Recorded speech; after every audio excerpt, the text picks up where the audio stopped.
कहानी में खुशामदीद। आज की कहानी में आगे बढ़ने से पहले अगर अभी तक आपने हमारे चैनल को सब्सक्राइब नहीं किया तो जल्दी से चैनल को सब्सक्राइब कर लें ताकि आपको ऐसी ही कहानियां वक्त पर मिलती रहें।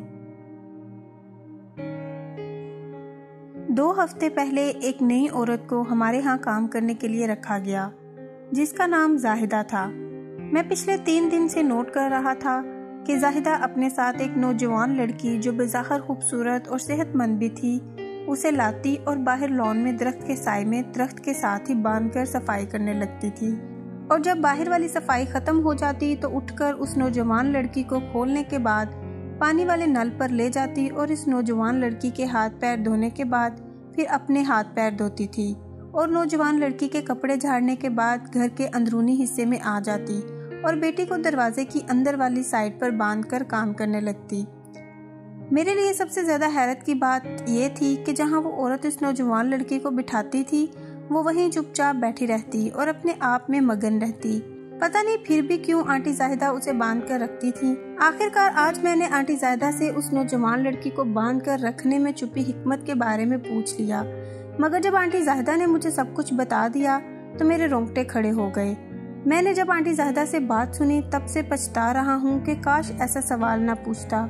आंटी जाहिदा ने जो कुछ भी बताया, आंटी जाहिदा ने बताया कि मेरे शोहर एक बस में कंडक्टर थे और एक हादसे में वो फौत हो गए।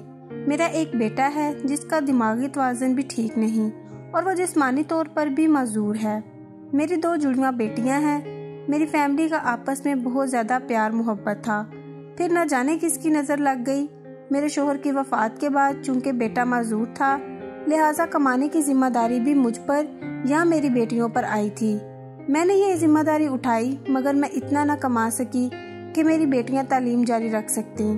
लिहाजा मेरी बेटियों ने भी पढ़ाई छोड़ दी और चंद दिनों के बाद मेरी बेटियां मुझसे कहने लगी कि वो भी मेरे साथ काम पर जाया करेंगी।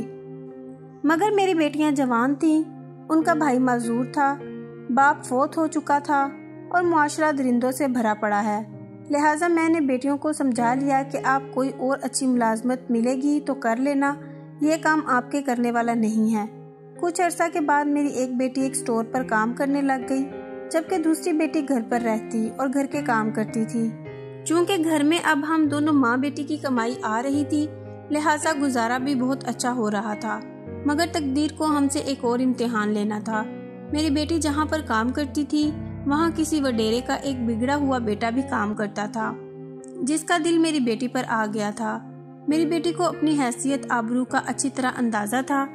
इस बिगड़े हुए लड़के के लाखों लालच देने के बावजूद भी जब मेरी बेटी ने इनकार कर दिया और तंग आकर मुझे बता दिया तो फिर मेरी बेटी जहाँ पर काम करती थी मैंने वहाँ की इंतजामिया को जाकर सारा माजरा बता दिया और फिर इंतजामिया ने उस लड़के की स्टोर में एंट्री बंद कर दी।